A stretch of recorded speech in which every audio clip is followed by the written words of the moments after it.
naging sinungaling yung acting mayor. Oo, hindi. Your Honor, hindi ko po alam kung... Oo o hindi. Your Honor, hindi po ako nag-endorse. Ibig sabihin, itong tanong ko, naging sinungaling yung acting mayor. Oo o hindi. Your Honor, hindi ko po alam kung... Oo o hindi. Your Honor, hindi po ako nag-endorse. Teka. Hindi ka nag-endorse eh. Tama. Yun ang sabi mo, di ba?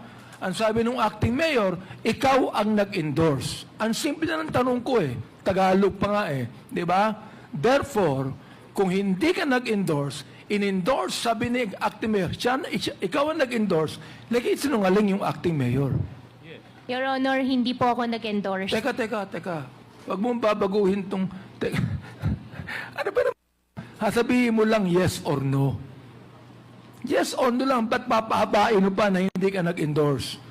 Uulitin ko ang tanong ko para kang yung sa budget hearing ng DepEd eh. Ulitin ko ang tanong ko Ang sabi ng acting mayor, ikaw ang nag-endorse. Ang sabi mo, hindi ka nag-endorse. Sino nag-isinungaling? Ikaw o siya?